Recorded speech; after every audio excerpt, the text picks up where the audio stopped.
V'im kol zeh nikra ahava zu b'shem laila. And nonetheless, this love that he mentioned before of nafshi ivisicha balayla is still a concept of nighttime, of Yitzias Mimitzrayim Ratzalom or Keshaha'ad Hu B'Layla.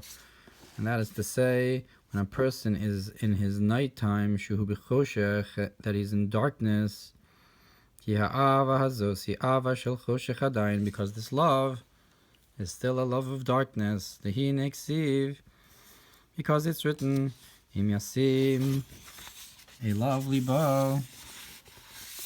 If you place your heart unto him, Rucho v'nishmaso, a love yesov, your spirit and your soul will be gathered unto you, will be gathered unto him. Purim Tav Kuv Samech Vav, and the Perush in Chassidus from the year Tav Kuv Samech Vav on this is Perush Im Yasim Ha'adam Elav Yisparech Libo. That is to say, if a person places his heart unto him may be blessed, b'sirusad l'sata, with an arousal from below, azay yamshich isirusad l'ela milamayla, then you'll bring down an arousal from above, bringing from above me'orin sof baruch hu, from the infinite light may be blessed. Ki ruach aisi ruach v'amshich ruach, because a spirit brings a spirit, arouses a spirit, and brings down a ruach, a spirit, icy ruach, will bring or arouse a spirit, v'amshich ruach, and will draw down that spirit, v'amshach hazuhu min bechinas rucho v'nishmaso kiviyachol, and this drawing down is from his ruach and neshama, so to speak. So what's Hashem's, so to speak, ruach and neshama? That is to say, the concept of that which fills creation, and as he's beyond the worlds, the Mamar and so. And to understand this, how can you say in divinity a spirit and a soul, because he does not have a body or an image of a body that you could say that you could be connected to him, God forbid, a concept of soul, because he's singular in a simple unity, without any composition, God forbid, and like the Rambam writes, Hashem Pesach, that it says that Hashem is alive with a Pasach under the Ches, Chai, Tachas HaChes, V'lo b'tzeiri, and not with tzeiri, Chei Hashem, the life of Hashem, Lefi she'ha'adam hu v'chayav shnayim, and that is because a person and his life are two different things, him and the life that is in him. Which is not the case with him, may be blessed. He and his life are all one, truly. So there's nothing enlivening him, so to speak. So if so, how do you explain the idea of a ruach and a neshama by him? Now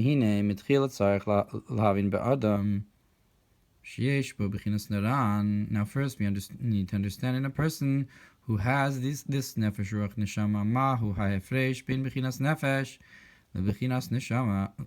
What is this? The difference in man between the soul called nefesh and that called neshama, dibur amaskil v'har sinai ashan, based on the explanation of the Mamar of Har Sinai Ashan. But the concept of nefesh is the spreading out of life, that spreads from the level of called neshama, to shine into the body and to enliven it. That this is not the essence of the soul truly, only drawing down that spreads from it,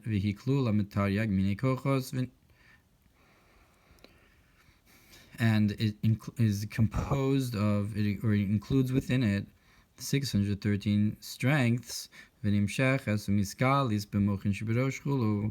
is drawn down and revealed in the brains and the head and so forth. And it's called the light and life force that's drawn and spreads from the level of neshama, from the neshama, and it's not the essence of the neshama truly. It's just the nefesh from it.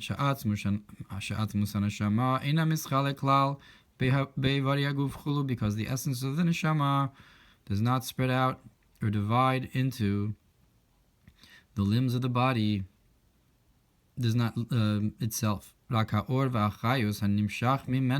the light and the life force that's drawn from it, that's what's included in the head, in all the 248 limbs.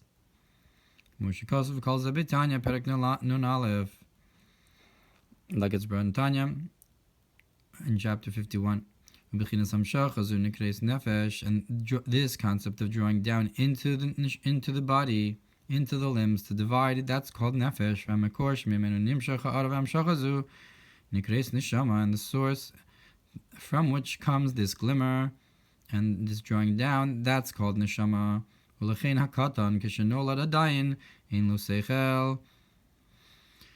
That's why a child, when he's born, he does not have intellect yet, even though he has the neshama.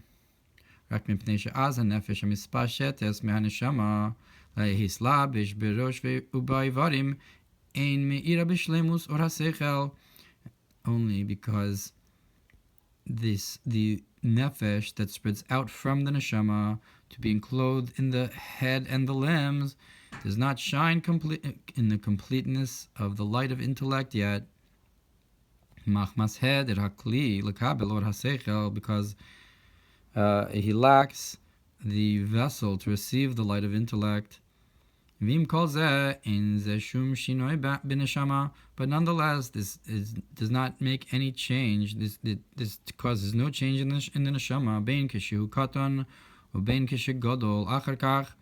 Whether the person's a child or when they grow up afterwards, it's the same neshama.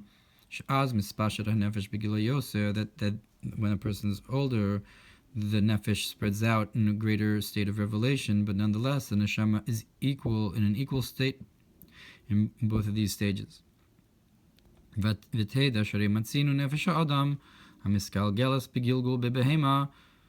you should know that we see that the nefesh of a person that becomes reincarnated, so to speak, in a gilgul, into an animal. And righteous people, they get reincarnated into fish specifically. That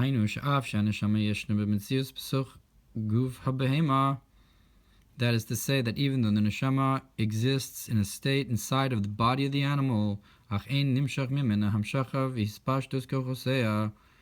that is that, but it does not shine and spread out its abilities of the soul to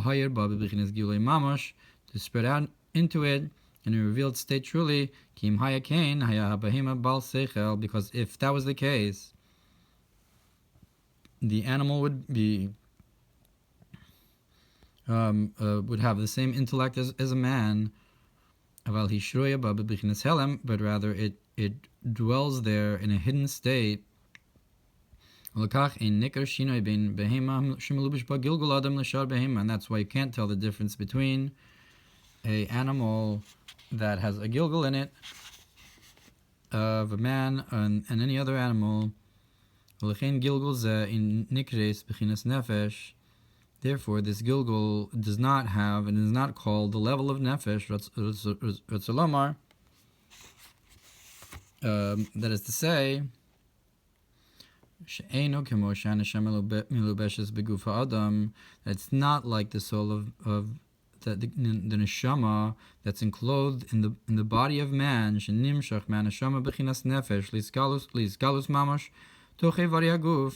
that's drawn from the neshama, the concept of nefesh, to be revealed truly inside the limbs of the body.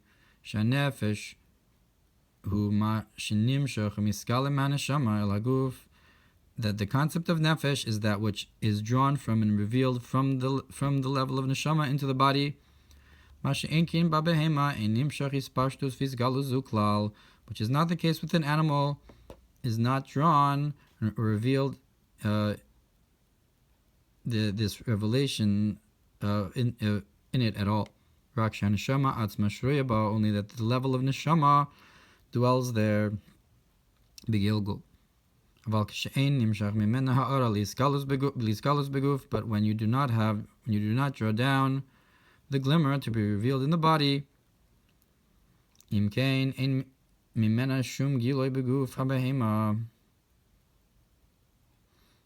but when you but when you do not shine any glimmer to be enclosed within the body, if so, it does not reveal at all inside the body of the animal, and it is like the other animals. That all the other animals that don't have the gilgul in it.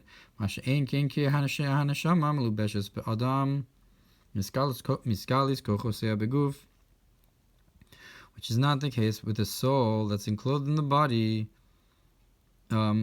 Its strengths are revealed within the body. And this general revelation of the soul within it is called nefesh. And in a child, so this revelation comes in a very small way.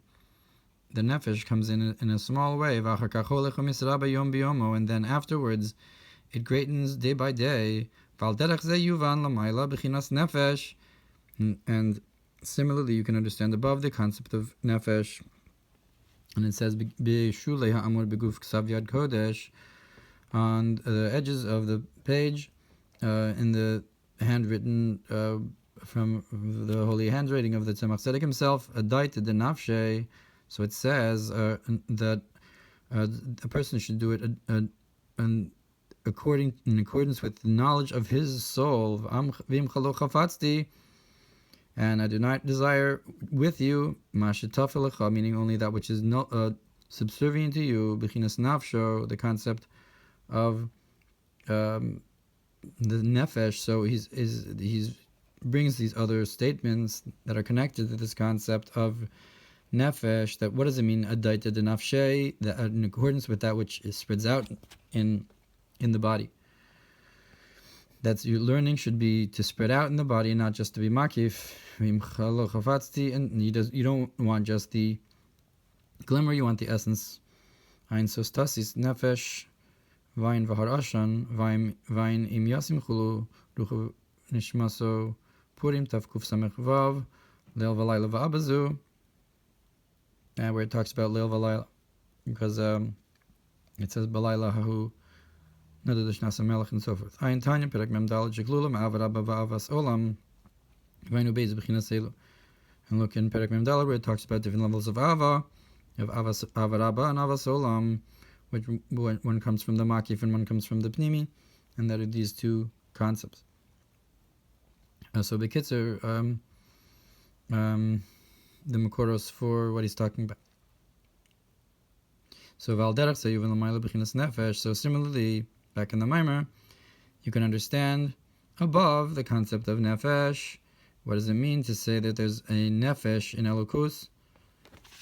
So who hispash to sachayos hanimshach moin sof baruch hu lahayir l'chol hanivraim ulhachayosam.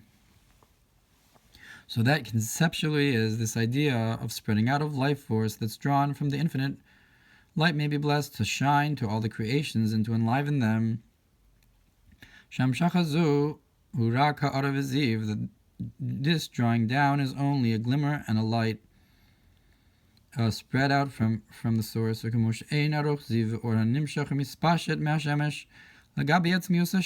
just like allegorically, you cannot compare the light and the glimmer that comes and spreads out from the sun in comparison to the essence of the sun itself. Shua nikris that's called the luminary. Shumikor ha'or v'ziv, that it is the source of the light and the glimmer. So too, you cannot compare this glimmer that's drawn from the infinite light, may be blessed, to shine into enliven worlds, the worlds, in comparison to the essence of the infinite, may be blessed. And that's why it says, I am Hashem, I have not changed, that there's no difference in the infinite light, may be blessed, as it is before the creation to after the creation. There's no difference in the luminary through this, that it draws down the glimmer. And from this you'll understand the concept of confining the light, that was in this light that came down, which is the concept of the spreading out of the soul called nefesh, that the life force was confined and included within the luminary, and only a small amount was revealed downwards. Like, for example, in man, when these ability and strength to see does not spread from the eye, so then the life force, the ability of the soul to do that, goes upwards and gets included back in the level of neshama from the nefesh. But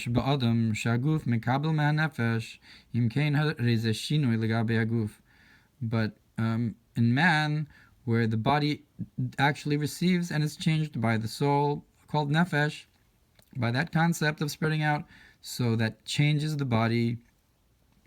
It's a change that the person is either his eyes are closed or he's blinded, chas v'sholom, or something like that. But above, that he may be blessed, is higher than the concept of the nefesh, the life force that spreads from him. And that is that he's not he's not a body, and that's why we say that he's not a body in the Yud Gimel Karim. If so, this, that the light and the nefesh of divinity is included in its luminary, so this doesn't make any change in him, God forbid, like it does when we're talking about a body. So if that's the concept of nefesh and elokus, so what's the concept of ruach and neshama? So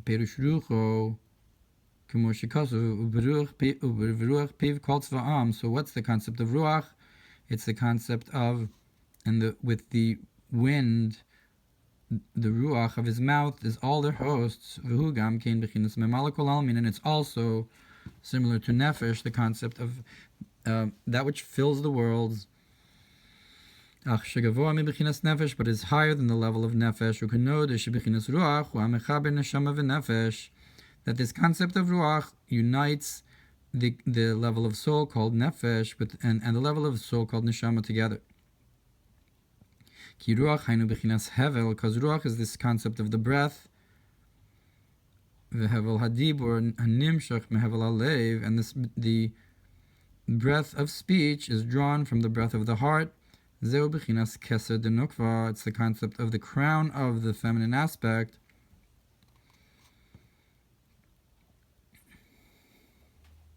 That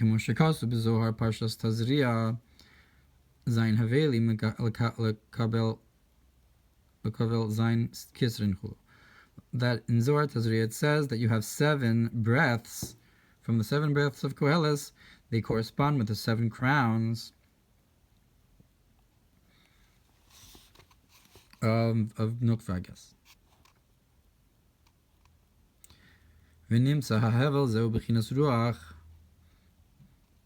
I'm not sure what the concept of the 7 crowns is. Perhaps it's shachas ksarim of Zah